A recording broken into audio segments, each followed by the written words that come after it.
As a thank you to all the loyal Papa Charlie's Italian beef customers over the past 30 years, Papa Charlie is excited to announce a huge tailgating sale at all your Strack and Van Til locations. Papa Charlie's is offering a hot 4-pound price. Come fill your freezer for all your fall activities. With a deal like this, why have any other Italian beef in your freezer? Pick up Papa Charlie's this week at Strack and Van Til. Papa Charlie's Italian beef, #1 in the Chicago market. Are you looking for a truly special gift? At Boll & Branch, we don't just make products. We make experiences your loved ones deserve. I'm Scott Tannen, and my wife Missy and I founded our company to bring care to you and your family. We make the most comfortable sheets in the very best way. We do this by holding our supply chain to the highest standard. At Boll & Branch, we source pure organic cotton to make soft, toxin-free sheets. The workers who make our sheets are paid fairly and have come to feel like family. And we don't just make sheets. We make pillows, bath towels, robes, and so much more. Each gift is truly special and makes a difference your loved ones will feel. Even better, they come tied with a bow in our special holiday packaging. Our best deals of the year are going on now. Visit bollandbranch.com for free shipping and returns. Experience a new standard of comfort at bollandbranch.com. That's BOLL and branch.com. Promo code DREAMS. K&C Masterpiece back here on 105.3 The Fan right now. From the Dallas Cowboys, we have Stephen Jones, brought to you by Ford, built for Texas, built for you. Good afternoon, sir. Good afternoon. How you guys doing? I am doing okay. I did a poor job. I thought since we got you last week with the bye week, you might be taking time off, but you never take time off, do you? Well, it's pretty constant this time of year, but it's a good constant. So I'm sure you can know, as a lazy journalist, the first thing I'm going to ask you is about Dak Prescott. But I am curious, how do you monitor his progress along the week? Do you have to say, like, at this day we would like him to be here, at this day we would like him to be there? Like, how does the week go for y'all and Dak?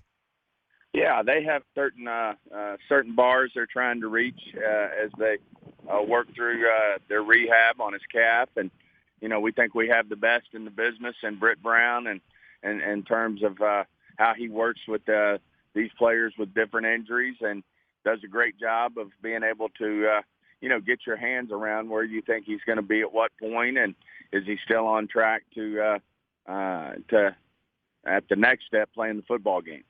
So I know at the end of the season, we see this all the time, Steven, if a team has a spot locked up and a guy is struggling a little bit with injury, maybe give him some time off to be at his best possibly for the playoffs. I know you have nothing locked up now, but you have a really nice lead in your division. Would you ever go, hey, if we sit out this player, let's just take Dak for example here, we have a lead here, and the risk of putting him out there isn't worth the reward right now. Let's just make sure he's healthy for the rest of the season. Well, I don't necessarily know that it's because we got a healthy lead in the East. I think it's more just the full body of work, as you mentioned, is knowing that we've got a long season in front of us, have 11 games left to play. And, at the end of the day, we got to make what's in the best interest of Dak Prescott. We all know how driven he is to compete, how driven he is to be great, and certainly how driven he is to want to play each and every game. And so we've got to calibrate that too, because no one is going to bet against number 4. And at the end of the day, he understands that, well, we've only got his best interest, here. And we'll evaluate all that, but we're still very optimistic he can play. All right, Steven. So now I have a question way off the board here, which I think could get fun. Is you're part of the rules committee. How long have you been part of the rules committee in the NFL? That's a good question. I don't necessarily keep count, but I think it's moving up on 10 years now. Okay, awesome. So there's a lot of experience with a lot of people bringing in rules and how to make the game better or change the game. We were wondering, this was off the air since we know you have experience in this, what's the craziest rule that has been brought up that has been discussed where you were like, what the hell? But you guys had to discuss it because, somebody said, hey, what do you think about putting this in the NFL? Well, you got to first of all, I wish you'd have given me some time to think about that.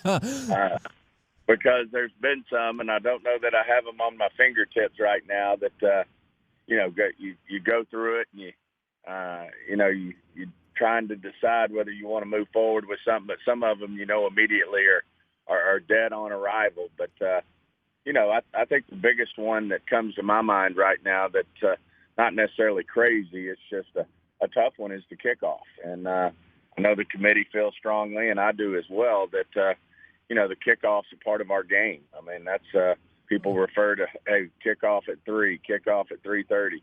And I just think we've done a great job of avoiding that, because there are people, and rightfully so, because it still is the probably the highest injury ratio play we have in our game. But I do think with all the different rules, a lot of great special teams coaches getting together on how to make the kickoff safer have really improved on that.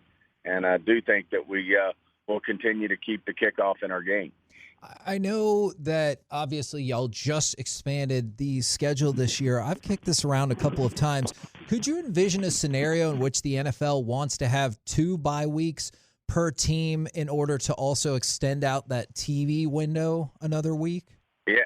Yes, it's talked about on a regular basis, and certainly, in the mix in terms of, the buys, the number of buys that we should have. Obviously, we're going to monitor how these 17 games go with 1 bye and the 3 preseason games, but certainly not out of the question to think that you could be having 2 buys in the future, and certainly not out of the question in my mind that at some point you could consider going to those 18 games and 2 buys. So, what we did do this year, even though it's not necessarily a bye, is we certainly had the weekend off before we started the season after the preseason. So theoretically, you could say you were looking at having a couple of buys, although the one came between preseason and regular season.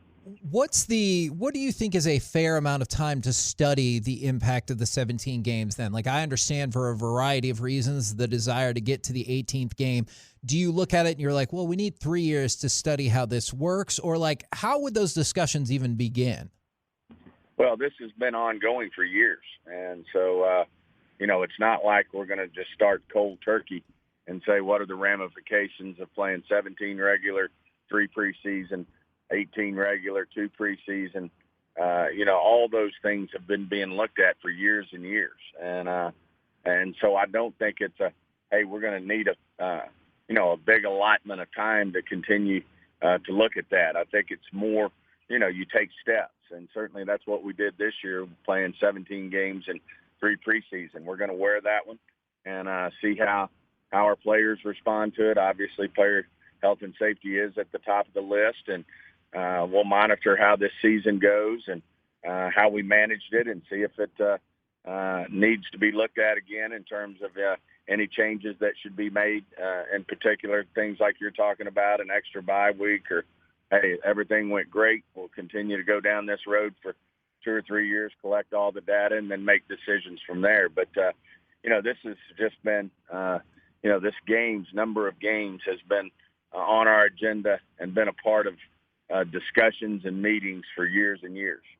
So when it comes to the guys that hopefully are healing up and getting ready to play at some point in the second half, can you kind of give us updates now that the bye week is over on DeMarcus Lawrence, Gallimore, Gallup, kind of 3 major guys that I know can play a big role in this second half of the season? I think DeMarcus Lawrence and Gallimore still need time. I don't think they're going to start practicing anytime soon. We do intend to start practicing with Gallup this week, looking at Tristan Hill, maybe starting to practice him this week, and then Bernard Francis. So 3 more added to McKeon and Kelvin Joseph. And then I had a question about somebody who's coming back for different reasons. How confident is the team, the coaching staff, and the front office that Lyle Collins can pop back in? I know he played at the start of the season but missed all of last season. He's only played 1 of your last 22 games. How confident is the franchise that he can pop back in and be as good as he was?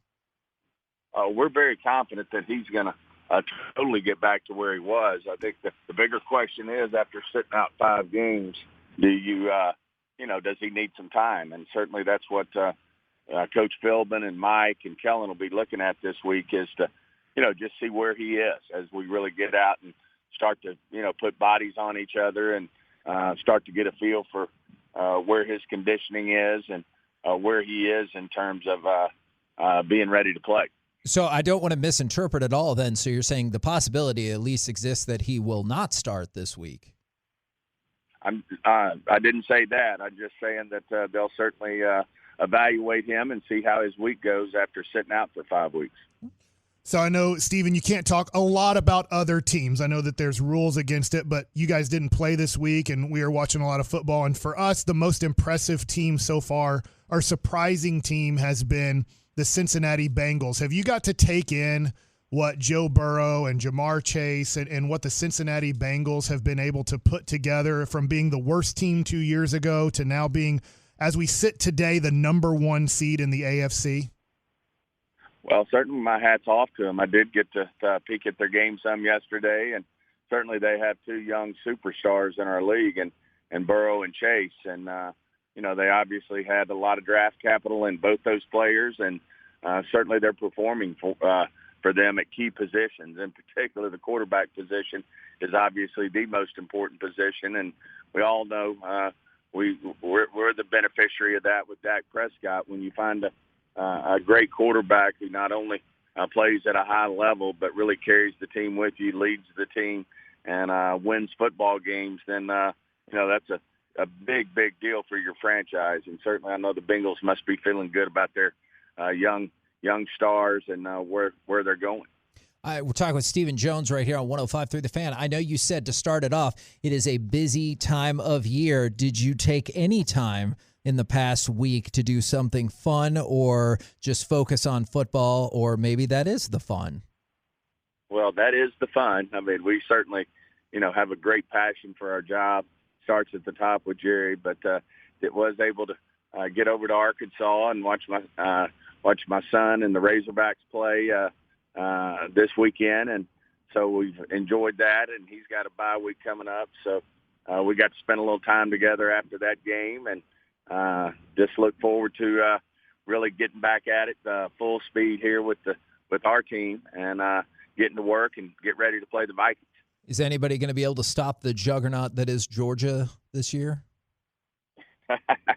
Well, I tell you what, I saw them firsthand, and their defense is special. I was actually making a comment to my son. I said, they might could compete on Sundays with that group they have. I know, when I was talking to Will McClay about Georgia, they've got a lot of players on that defensive side that are going to be playing on Sundays. Now, a bit of a conundrum coming up since you mentioned the Vikings for Cowboys fans this weekend. We have recommended you put the earbuds in and listen to the broadcast of the Cowboys-Vikings right here on the Fan while trick-or-treating. I know your kids are getting older, but for people with younger children, how do they attack this Halloween trick-or-treating situation with the Cowboys playing in the Sunday night spot? Well, that's a good question. Hopefully they'll get that trick-or-treating done early and often and get back in front of the TV and hopefully get to take in the majority of the Cowboys-Vikings. I do know, obviously, Halloween's a special time for families with young kids, and certainly we all know our kids and our family take priority over anything. But hopefully they'll get that trick-or-treating done and get the kids back in the house, let them eat some candy, get the sugar going, and hopefully they can stay up late and watch the whole Cowboys game. It's interesting looking at the Vikings, and I know that it's just Monday and we have 6 days until that game on Sunday night. You look at Justin Jefferson, Dalvin Cook. I know Adam Thielen's been around for a while, still having a solid year with 5 touchdowns. I know out of those 3 guys, which one kind of worries you the most? Oh, I think all of them, and that's what makes them so good. They've got a formidable quarterback there in Cousins that can get the ball to the players you're talking about. And, they just got certainly Jefferson was a guy we really liked right there with CD. Certainly picked CD ahead of him, but he's obviously a great young receiver, and Dalvin Cook's a great running back. And, when you got, as we so well know, when it's clicking, and you got a really good running game to go with a really good passing game, that creates a lot of problems for our defense. So I know Dan Quinn and our crew are going to have a big challenge as we go up to play the Vikings. And then, of course, we all know Mike Zimmer so well, who was a great defensive coordinator for us. I know he'll have that defensive side of the ball. He'll have a great game plan, and we'll have our challenges there as well. And coming off of the bye, so kind of, I know the numbers don't quite line up, starting the second half of the season, going on the road, going against a quality opponent. How important is this game in terms of, hey, I know we started 5-1 before we took the break. How important is this to continue your momentum and kind of show, hopefully, what we all think this second half Cowboys team will be? Well, I think we've got to continue to improve. That's the big thing, and we all know each and every game is so important in the NFL. I think that's part of what makes the NFL great is you can't take a week off and just say, we can afford to give this game away or that game away. Every game's so major, and I agree with you. We've got a lot of momentum going, but we also got a lot of places we can improve. As you said, we're going to start getting players back that I think can only make us better. And we just have to improve as a football team, all three phases. And certainly I know that's Mike's goal this week is to get everybody refocused and back in on playing the Vikings. I know they got a breather, and hopefully their legs back under them, and hopefully they'll be fresh. And as you said, we've got a big challenge going up to play Minnesota. Well, we appreciate your injury breakdown, your breakdown of the Vikings, and then if you can just finally give us your breakdown of what your favorite Halloween candy is, we would really appreciate that. Well, the Reese's peanut butter cups always at the top of my list. So I've always been they've been a big favorite of mine, and especially if I get a few extra, I put them in the freezer, and that makes them better. Oh, look at that advice across the board. Thank you very much, Stephen. We will catch up with you again next week, sir. Appreciate you guys. Thank you. Stephen Jones, Executive Vice President for the Dallas Cowboys, right here on 105.3 The Fan and that Romeo's Pizza hotline. Get game-winning pizza delivery and takeout at romeospizza.com. We're the K&C Masterpiece right here on 105.3 The Fan. In case you missed that, Michael Gallup will be back into practice this week. Not necessarily that he will play, but he will be getting back to practice. And then I know Stephen was clear. He didn't say that Lyle Collins would start, but when he discusses, the coaching staff's going to take a look, see how he feels, see how in shape he is. That is another thing to monitor this week. Coming up next, this is inspired by Sean McVay and what he said about Matthew Stafford. Who's the NFL player that's been better than expected for you this season? 877-881-1053. We'll do it next right here on The Fan. As a thank you to all the loyal Papa Charlie's Italian beef customers over the past 30 years, Papa Charlie is excited to announce a huge tailgating sale at all your Strachan Van Til locations. Papa Charlie's is offering a hot 4-pound price. Come fill your freezer for all your fall activities. With a deal like this, why have any other Italian beef in your freezer? Pick up Papa Charlie's this week at Strachan Van Til. Papa Charlie's Italian beef, #1 in the Chicago market.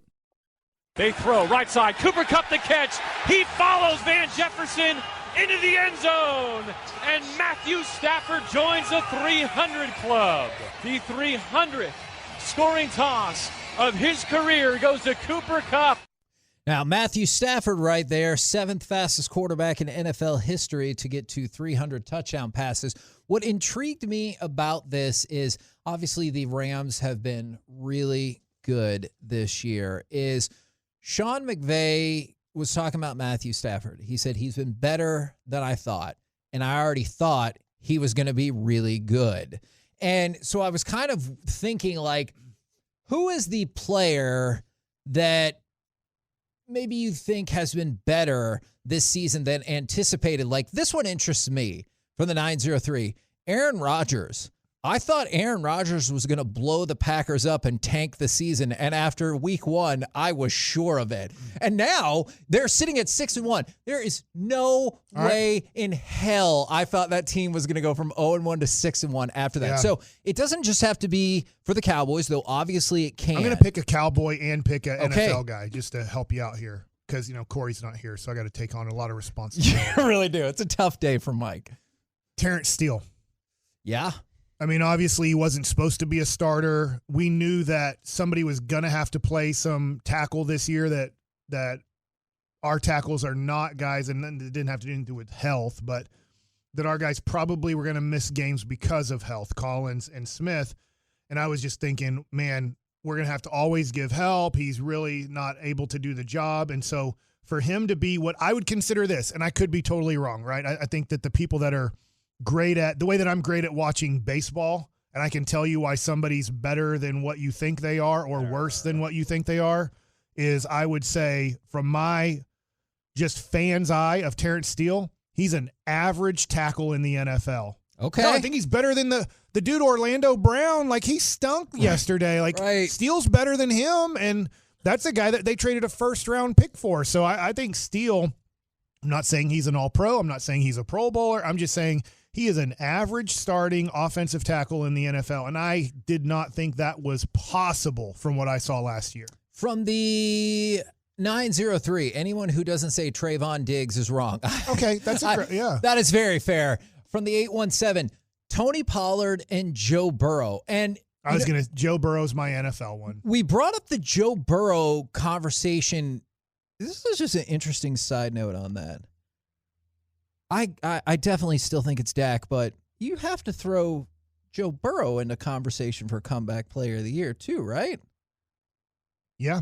And I think they're both now thrown into the mix. I know Dak has already been there. Yeah. But I think after yesterday, Burrow all of a sudden leaps into the an MVP conversation. Yeah. So, and it's interesting because those two are the quarterbacks with the most touchdowns of 20 yards or more. I think they both had 8 touchdowns of 20 yards or more. And that's before this past weekend. And I know we talked about the Vikings to start the show, but honestly, I was concerned about Joe Burrow coming back from a tough injury without still help on the offensive line since they went with Jamar Chase. I'm sure they are very, very happy with Jamar Chase as well. So he's been incredibly impressive.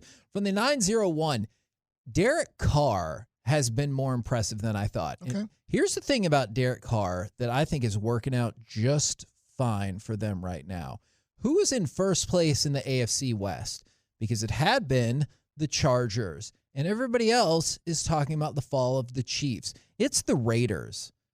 The Raiders are tied with the Titans, the Ravens, and the Bengals for the best record in the AFC. We just talked about Derek Carr had the second best completion percentage in NFL history for a game in which you threw 30 or more passes. He was 31 of 34. So I feel like the Raiders have the possibility to be ignored all the way to the playoffs. I'm not here to tell you the Raiders are winning the Super Bowl because I don't believe that whatsoever. But isn't that part of the idea? Like they could make the playoffs and everyone would be like, who? I would have never guessed without a Patrick Mahomes injury that the Chargers and Raiders would be more likely to make the playoffs and the Chiefs would be out.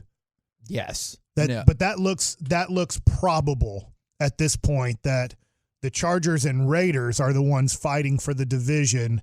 One of them would make the wild card while the Chiefs are going to maybe have a chance at the 7th seed. From the 214, Zeke. From the 440, honestly, Zeke. It might sound dumb, but I thought he was done. Let me tell you something. We get more feedback about Dak and Zeke than any player on the Cowboys by 80 billion%.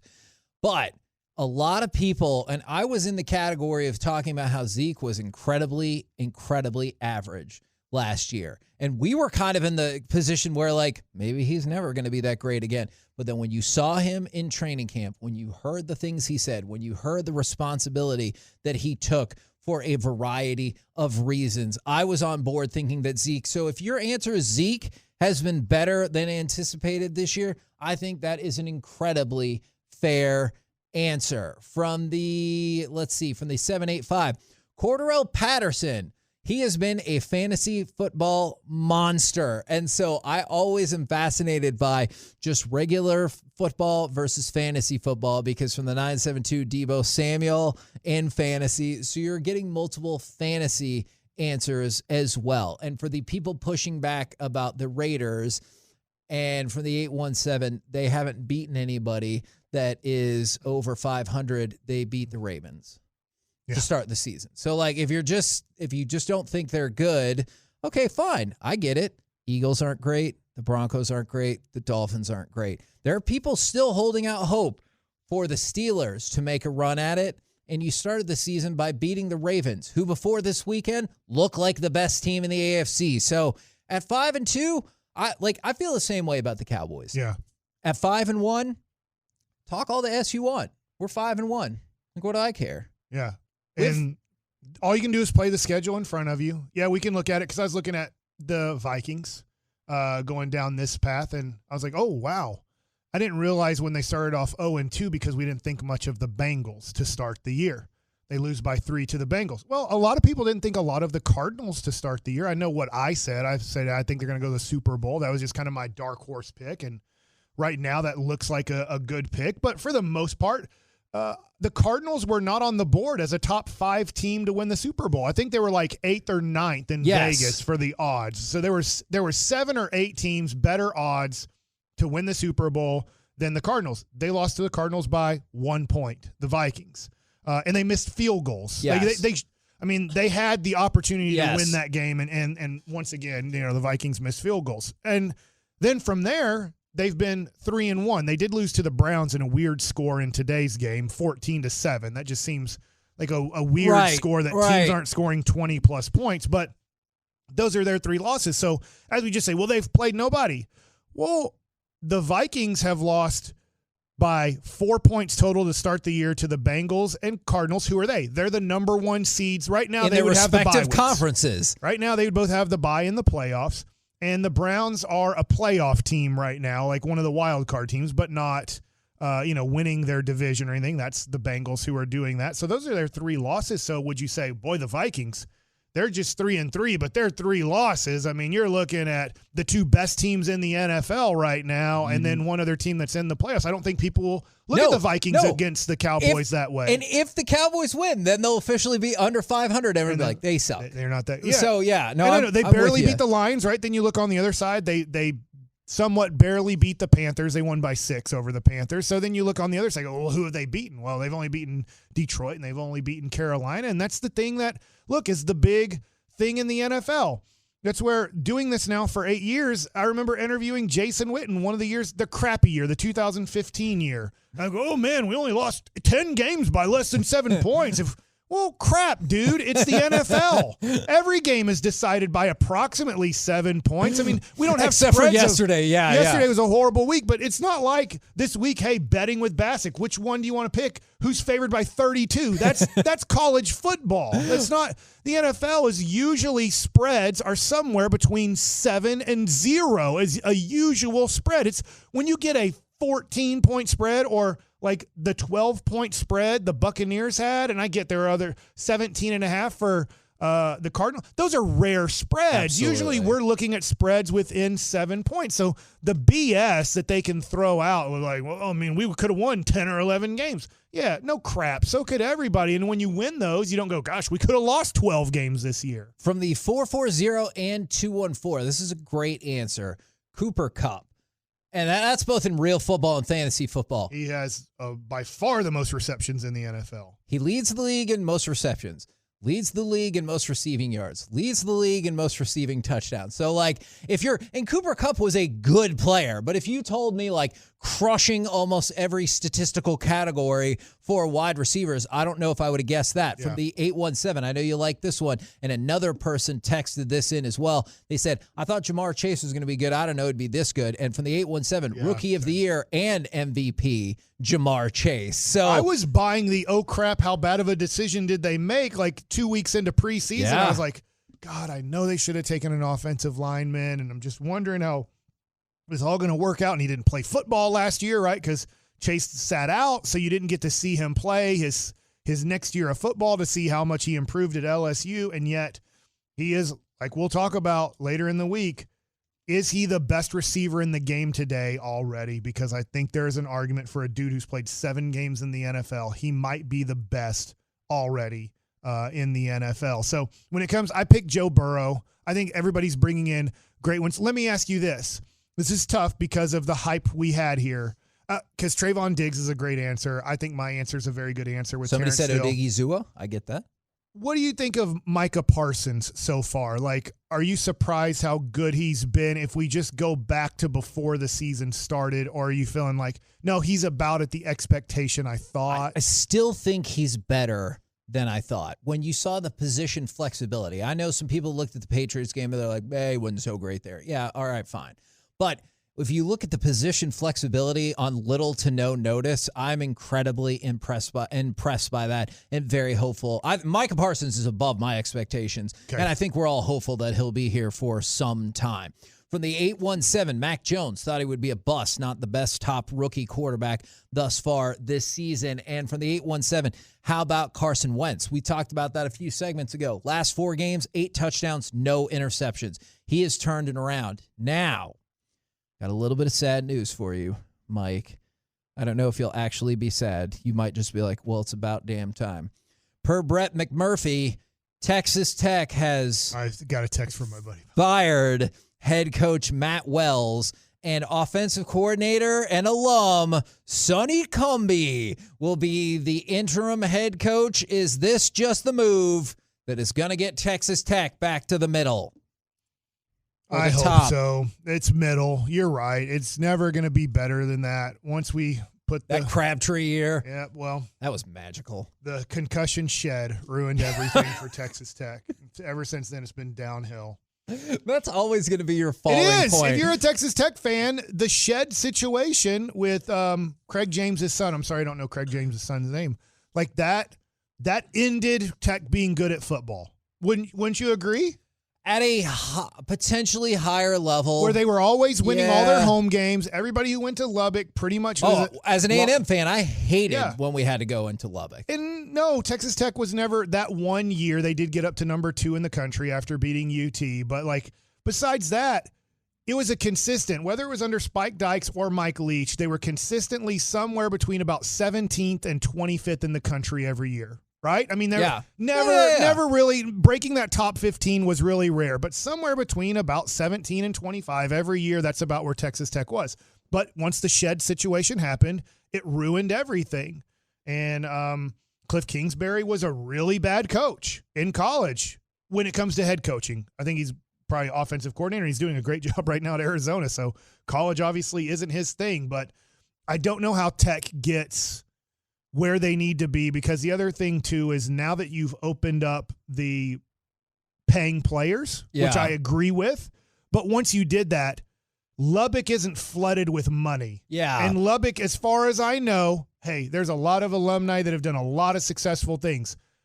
I don't think they have the billionaire alumni that you need to just say, screw it.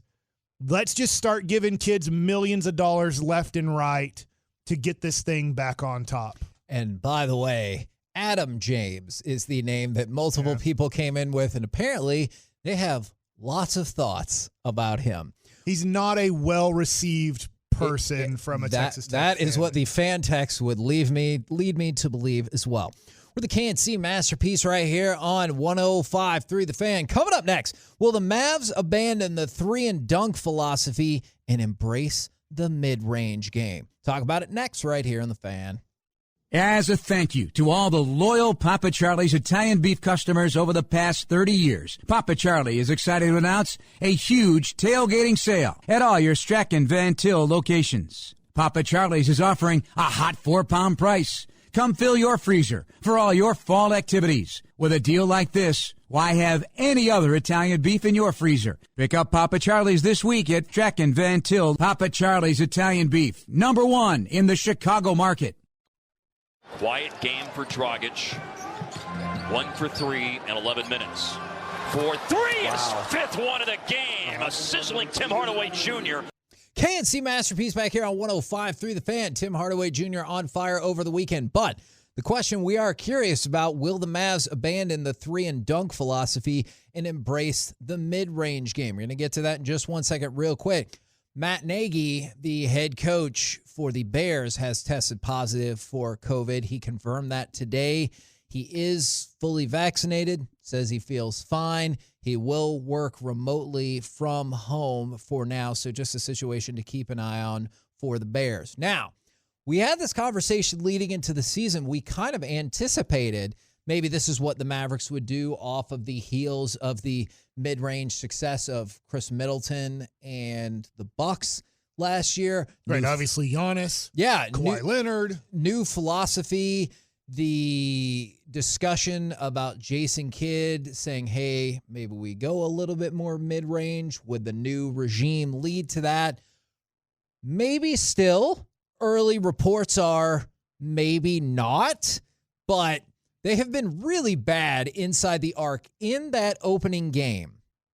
They were 18 of 52 from inside the arc. So what are we talking about here? 33%, something like that? Not good. Right. From inside the three-point line. Do you anticipate more of a shift towards the mid-range, or do you look at those first two games and you're like, I kind of think this is what it's going to be? Okay, so we've held this segment because this was Jason Kidd right before the season started in his kind of interview before the season, and he talked about the mid-range game and how valuable it was in the playoffs for a lot of teams. Obviously, the Lakers didn't win last year. They lost in the playoffs early, but when you look at Anthony Davis and LeBron James, there's a lot of things that happen in the mid-range game for a lot of championship teams. Obviously, the Golden State Warriors were very different in their championship runs. They were more, we're shooting threes, we're getting layups, and that's our game. We're getting some slam dunks too, but we're not going to do a whole bunch of mid-range stuff. We're going to do that, and a lot of teams started doing that, including the Mavericks. Like, we need to have more of a philosophy of shooting threes and either getting dunks and layups. Anything in between is not totally negative, but not the most positive thing. Right. And Jason Kidd talks about, look, we need to get more of mid-range. We need to post up Porzingis more. We need to maybe even post up Luka more. We need that mid-range game can be a big element of our offense. And it's just 2 games. I don't have all the numbers broken down where everybody's taking their shots, but last game, Luka and Porzingis both shot 10 3-pointers. So that doesn't look like if they're trying to get more mid-range game in their game. So far through 2 games, they're not. They're averaging right now 42.5 3-point attempts per game. So you wouldn't say we're going to kind of eliminate some 3-pointers because if you're taking 42.5, that's a lot of damn 3-pointers per game that you're taking. So it's going to be interesting as this season progresses because we don't know this. Is Jason Kidd disappointed in the amount of 3-pointers the team has taken, or he's like, no, that's exactly what I want. I want over 40% of our attempts from the field to be 3-point attempts. I don't know what the magic number is. I don't know. Obviously, it matters the quality of the attempt, how the attempt is getting made, because, Luka can get a 3-point shot off whenever he wants because of his step back, because of his ball handling skills. It might not be a good 3-point attempt, but he can take a 3-point attempt whenever he wants, where most other guys are more of a catch and shoot guy on our team. Wouldn't you say that? Yes, absolutely. Right. And so they're working off of somebody else, passing them the ball and then shooting the 3. And I'm hoping that they slow that down a little bit. I don't think we're that great of a 3-point shooting team to take this many. That was going to be my question. We don't have Klay Thompson. We don't have Steph Curry. We just don't have, and then, you added in Kevin Durant there. So you're not against the philosophy. As long as you're just knocked down, man. And we just don't have the people to make that We're not happen. horrible at it. I think in the NBA, we're about an average 3-point shooting team. And so I just look at it and go, boy, I really like Jason Kidd's philosophy. I just wonder if Jason Kidd is going to say after these 2 games, it's really nice probably for Jason Kidd being a new head coach to this team, even though this team has been together for a while. They are really making, over the last 2 years, they've made almost no changes to this roster. It's pretty much the exact same roster for 2 straight years now. And so I'm just wondering if he's like, after watching the film and having practice time today and stuff, if he's like, guys, I don't mind 3-point shots, but damn, like, you guys love taking threes. I got to get this out of your head of just like, we got to jack it up at all times. I know it is early in the season, and I know on Wednesday we'll go more in depth for football with power ranking the power rankings, but I do have an early basketball power ranking that I wanted to throw out to you. Oh, wow. Who do you think would be the biggest riser and biggest faller? After 3 games? Yes.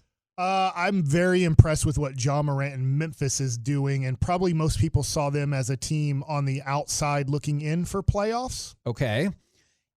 they're pretty much still where they were. Crap. I need to look at records right now because I don't have everybody's ESPN record. had them at 16. Now they're up to 15. The biggest riser. Hey, you just a second. Okay, I'm going to give you. Give me a little bit of chance here. In the meantime, the Bulls. No, the Hornets. The Hornets. Ooh, think you should have stuck with your first selection. The Bulls. Because the Bulls. My son has been all over this, but he is like a diehard Bulls fan. He has like 4 Jimmy Butler jerseys for all of the different teams, and that's when his fandom began. He got mad. Like, this I could tell my son is turning into a true sports fan, is he couldn't believe it when people predicted the Bulls to be like 8th in the East. He's like, these people not paying attention to what they're like, what are they doing? And like, he had the very irrational confidence of a sports fan. The Bulls jumped up from 19th before the season to number 10 in the power rankings. That puts them ahead of the Mavericks, who are now at 13. Oh, God, we're done. Who do you think has fallen the most? Brooklyn? I think you should get that. Ooh, Brooklyn has fallen. They went from 1 to 4. Oh, wow. Okay. The most. The most. The Lakers? The Los Angeles Lakers are second. They fell from 3 to 8. The Clippers fell from 12 to 18. Okay. And then the Broncos, not the Broncos. Okay, the Broncos. What am I doing? This is interesting. What am I doing? The Celtics. What a power ranking. The Celtics. It wasn't even the Nuggets?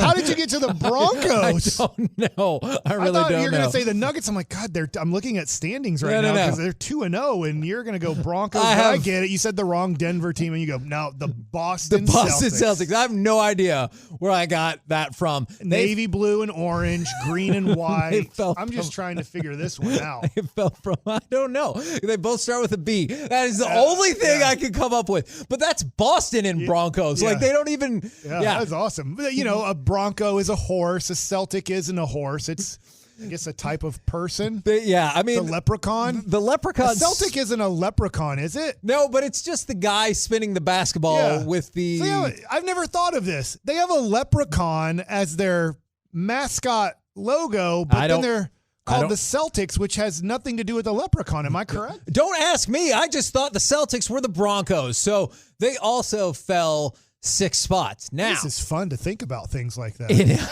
In case you're wondering, Mike is frequently like this. So in other basketball news, did you see the 2 COVID-related things with the NBA? One local fans will care a lot more about. Are you talking about the Brooklyn Nets where they stormed the gates and they were mad about Kyrie not playing? Yes. And so, especially given where it took place, no doubt that farcical inquiries into that will be set up soon. Now, there was a protest that supposedly turned ugly as fans stormed the Barclays Center over the weekend in support of Kyrie Irving and against the vaccine mandate. Now, more locally, Mark Cuban, who sometimes changes his mind about things, has said that it won't be for tomorrow for the home opener, but the Mavericks are going to drop their vaccine mandate as long as the daily case count in Dallas County stays below 500. So he said that was the trigger for them to require proof of vaccination was going above 500 daily cases. The Dallas County has fallen below 500 cases. He didn't say specifically which game, but the plan is as long as that stays in place, they're going to drop that mandate. Right before the season, there are multiple. I was thinking about getting a 10-game package. I ended up not doing it. And the main reason was just our family schedule with how many things are happening like after school with whether it's going to be basketball in the winter or my daughter's schedule with school and possibly track and everything, just getting to having 10 games on the schedule where I would have tickets. I've paid, approximately $200 a game to have 2 tickets per game to go. I was just like, I just don't know. So that's the main reason. But there was a small part of me, and everybody in our family's vaccinated, whether you like that or not, I don't care. But just telling you, except for our 11-year-old because he's not allowed to yet.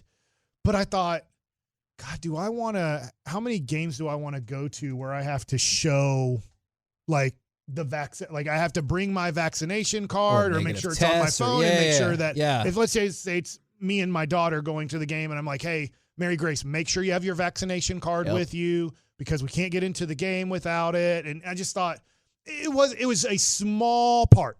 I'm just throwing it near the bottom of the list, but it was something in my head that I'm like, how many times do I want to deal with bringing a vaccination card to a basketball game?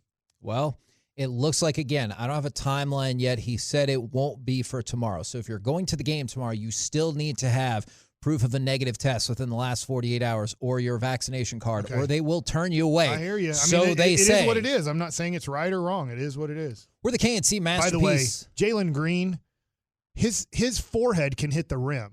The number 2 pick in the draft. I don't know if you saw the highlight of him not dunking. For My the Rockets? God. Like tomorrow we should win by 20. Mavericks should win by 20. Yeah. Houston's horrible. But that kid looks like he could be a special player in the NBA. We're the KNC Masterpiece right here on 105.3 The Fan. Coming up next, from the mind of Peyton, the NFL trade deadline is about a week away. Do you want the Cowboys to make a move based on previous moves they've made or previous moves they didn't make? We'll talk about it next right here on The Fan.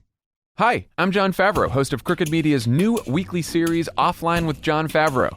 If you feel like the internet is breaking our brains, but you still can't put the phone down, this show might help. Each week, I'll be talking to people like Monica Lewinsky, Megan Rapinoe, Peter Hamby, and DeRay McKesson about all the ways our extremely online existence is shaping politics, media, entertainment, sports, business, and more.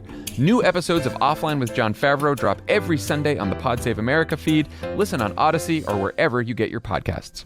As a thank you to all the loyal Papa Charlie's Italian beef customers over the past 30 years, Papa Charlie is excited to announce a huge tailgating sale at all your Strachan Van Til locations. Papa Charlie's is offering a hot 4-pound price. Come fill your freezer for all your fall activities. With a deal like this, why have any other Italian beef in your freezer? Pick up Papa Charlie's this week at Strachan Van Til. Papa Charlie's Italian beef, #1 in the Chicago market. Are you looking for a truly special gift? At Boll & Branch, we don't just make products. We make experiences your loved ones deserve. I'm Scott Tannen, and my wife Missy and I founded our company to bring care to you and your family. We make the most comfortable sheets in the very best way.